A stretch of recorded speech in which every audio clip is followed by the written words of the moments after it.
Shalom saudara-saudari sekalian, salam jumpa kembali dalam ringkasan pelajaran Sekolah Sahabat hari ini Rabu 13 November 2024. Judul pelajaran Sekolah Sahabat kita adalah Kesaksian Thomas.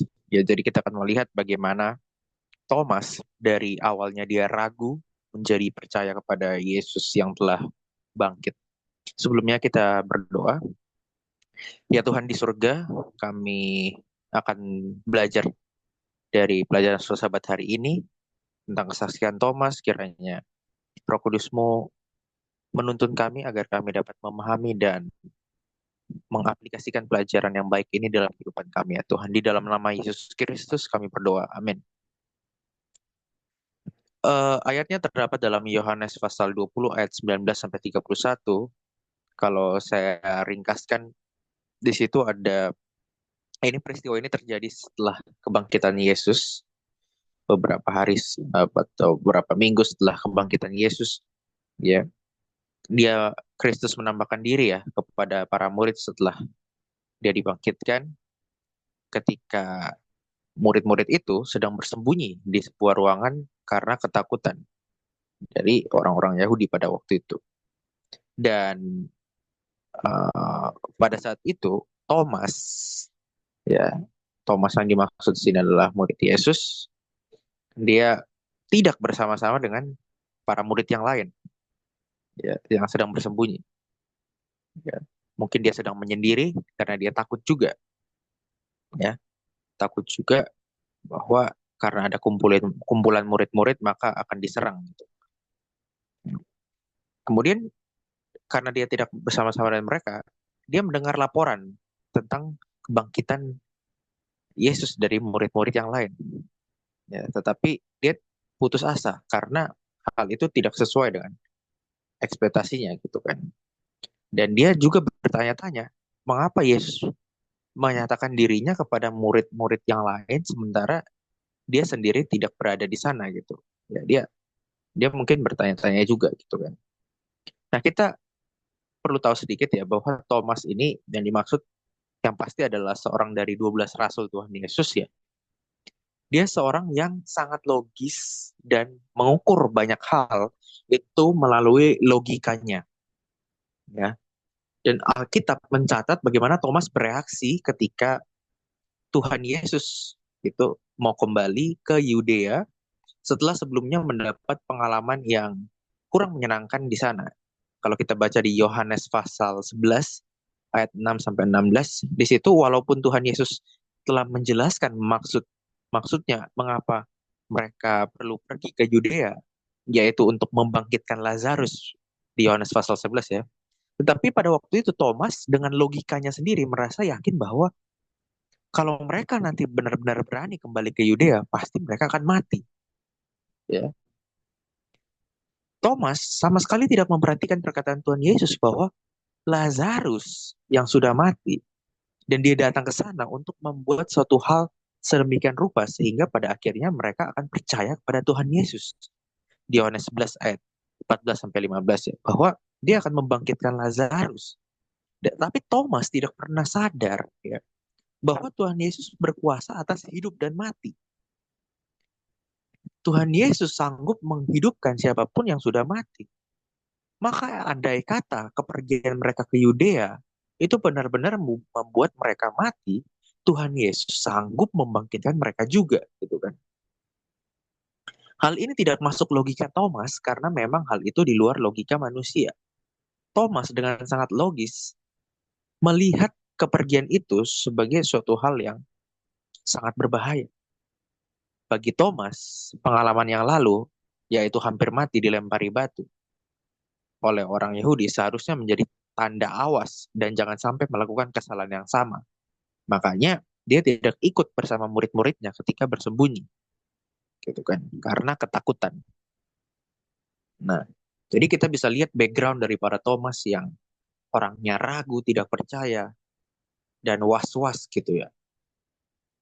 Karena dia mengandalkan logikanya sendiri, tapi belum percaya sepenuhnya kepada kuasa kuasa Tuhan.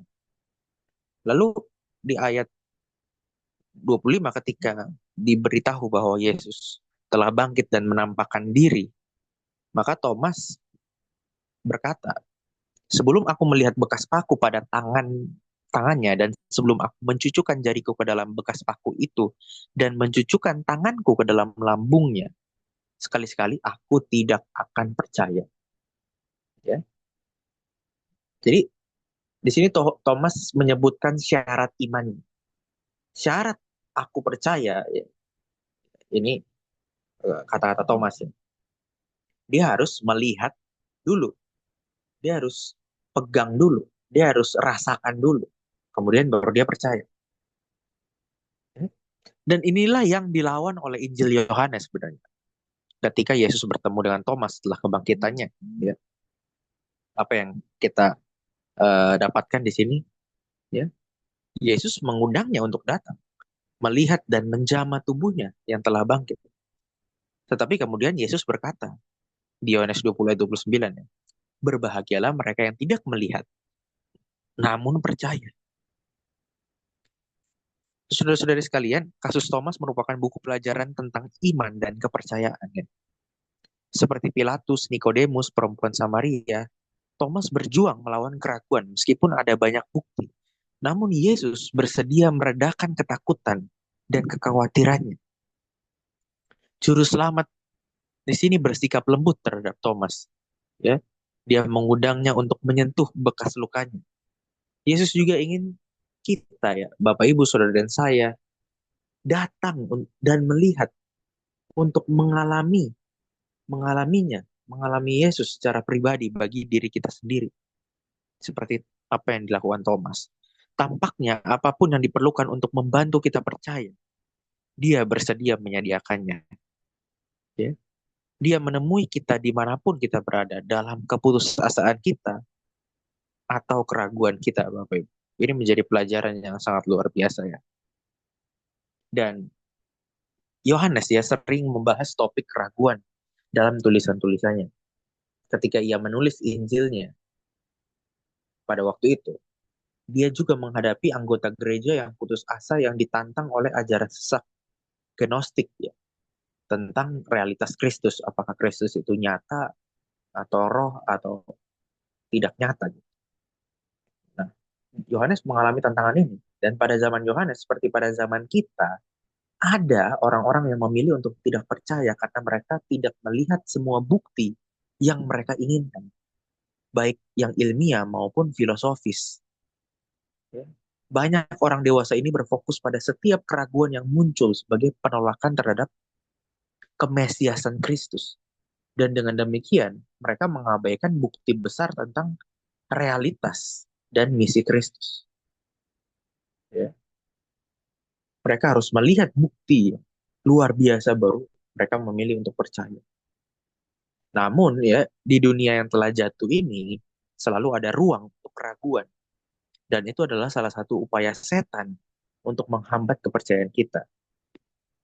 Tetapi Bapak Ibu, kita dikelilingi oleh bukti bahwa ciptaan Tuhan yang menakjubkan, kehidupan itu sendiri, pemeliharaan ilahi, hati nurani kita, dan ukuran iman yang kita miliki sejak lahir. Dengan bukti semacam itu, melihat dengan sungguh-sungguh, berarti kita percaya. Ya.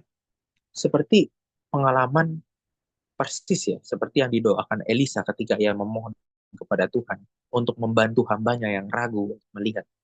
Sebagaimana dicatat dalam 2 Raja-Raja 6 ayat 17. Ya Tuhan, bukalah matanya supaya ia melihat. Ya. Dan Tuhan membuka mata dari hamba Elisa. Ya, yang didoakan Elisa. Alkitab memberitahu kita apa yang terjadi sebagai jawaban atas doa Elisa. Maka Tuhan membuka mata orang muda itu sehingga ia melihat. Sungguh gunung itu penuh dengan kuda dan kereta api berkeliling sekeliling Elisa. Jadi kita dapat menyimpulkan bahwa melihat yang sesungguhnya adalah mempercayai kenyataan yang lebih besar di luar keadaan kita saat ini. Ya. Artinya benar apa yang dikatakan Yesus, berbahagialah orang yang tidak melihat namun percaya. Ya.